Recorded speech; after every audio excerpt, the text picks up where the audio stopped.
The discourse around Mega Dragonite has been loud. However, while everyone's been arguing over the derp's new design, the trailer actually gave us way more than what people are talking about. From easy to miss details to stuff they didn't give a proper elaboration on, let's take a closer look at everything you might have missed from Tuesday's Presents trailer.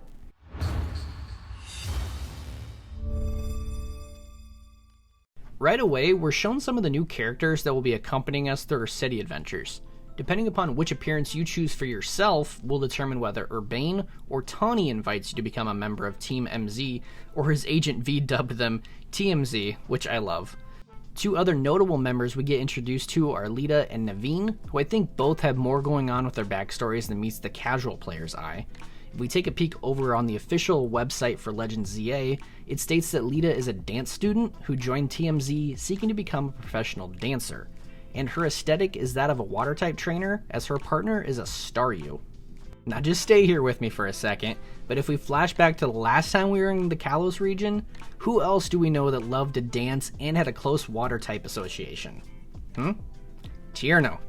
Now the question is, could Lita actually be related to him? Maybe a younger cousin, a sibling, or is it just a coincidence? I mean, they both love to dance, they both lean water type, and I mean, if you look at them side by side, they do kind of have the same face.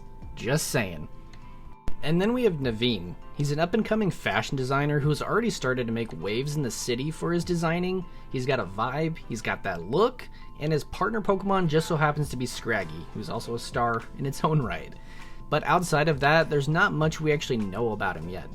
Still, the second I saw his design, I couldn't help but think, is this dude related to Serrano? Because it sure kind of looks like it. They both are rocking that Honedge line-inspired attire, and if we look back at how Legends ZA characters were tied to other characters from past games, frankly it wouldn't be surprising if this trend continues in ZA. Oh, and one more thing, they're both wearing Mega Rings. I feel like this could be a not-so-subtle hint to their two partner Pokemon getting Megas, but we'll have to wait and see. Explore Lumio City in style as fully customizable fashion is making a return after Game Freak shackled us with those horrendous school attires in Scarlet and Violet. I'm never going to forgive them. Presumably, each section of the map will have a clothing store, so as the story progresses, make sure to upgrade your look. It also appears that the camera mode from Scar V returns, letting you snap a selfie in interesting locations. And if you let your team out for a little rest and relaxation, they actually show more life and animation, a major step up from what we had in Jubilife Village during Legends Arceus, where they just kind of stood there and squawked at each other. And then the trailer got into some of the spicy details. We're shown a detective named Emma, who's previously making an appearance from X and Y. She'll be the one that asks you to assist her with tracking down missing Pokemon, locating lost items, essentially being that errand boy for people as they come up with various requests. However, alongside Emma's introduction, we also got Mabel, who is making a return, though it seems like she's had a bit of a change of heart as she was a Team Flare scientist, and now she's the acting director of Pokemon Research Lab in Lumio City.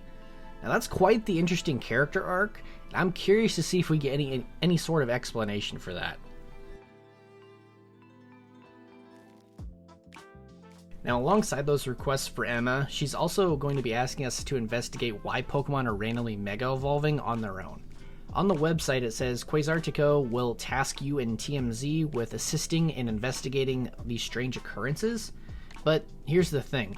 Since they're the ones in charge of the city's redevelopment, I've got a strong feeling that they're the reason behind it, whether they maybe realize that or not. Scattered around the map, you can see these mega shards forming on the street sides and even on the tops of buildings.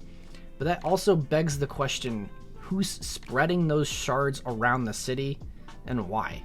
My money's on Quasartico. They have unlimited access to every part of Lumios, so I'm curious to see where the direction of the story goes. Oh, and there are enraged alphas returning, so there's that. Well, that's what we'll be doing during the day. At nights when the battling ramps up, as we've seen in previous trailers, defeating trainers will help us rank up from Z to A. That said, I think there's going to be some milestone battles with some stronger trainers as we go. Like this one against Corbu, the leader of the Rust Syndicate. Now, I know he looks sinister, but I have a feeling him and his group are meant to mislead us. Like we're supposed to think they're shady, but they're really not. And bear with me again, but don't you think he kind of resembles our friends Kieran and Carmine over in Kitakame? Not only that, all 3 of their Japanese names come from the same order of plant. Shout out to Dark and Windy and X for pointing this fact out. There's also been chatter that Corbo's clothing looks similar to Pheasantippity's, so that's kind of where this Kitakame thing comes from. However, I'm not personally sold on that. I have a feeling his design is tied to a new mega we haven't seen yet. Scolipede. Now, am I saying he's their long-lost dad? Absolutely not. There's no way. Distant cousin from another region? Now that I could see that as a real possibility. I'm just saying these trainers with their similar aesthetic choices, that doesn't just happen by coincidence, and we have proof from previous iterations that this is true. Now let's turn our attention to the real star of the show, Mega Dragonite. Just look at this derp. Look at him. I'm sorry, but the hate is unjustified, and I will not be convinced otherwise. That is a 10 out of 10 design. However, if you were around during the X and Y / Omega Ruby Alpha Sapphire days, you remember how absolutely wild some of those Mega Evolution Pokédexes were. Mega Dragonite is no different. The website elaborates by saying Mega Dragonite has distinctive Dragonair-like features, such as the pearl on its tail and the wings on its head, and then apparently that it can fly faster and farther than before, which is insane considering base Dragonite's Emerald Pokédex says that it can circle the globe in 16 hours. So what now, can it do it in like under 10? Like, what are we doing here? They then go on to say that Mega Dragonite tries to end a battle quickly because it views it as an act of kindness towards its opponent, which is kind of psychotic. But if it senses someone is in danger, it will instantly rush to their aid, even in the middle of a battle. So I can just picture it now, that menacing look on its face, locked in, someone off screen cries out for help, and Mega Dragonite snaps out of it, it's like, "Help is on the way, dear!" But that's going to do it for me. I'm curious what intrigued you the most. Also, if I missed anything, feel free to call it out below. I've been your Majesty Kingly. Peace.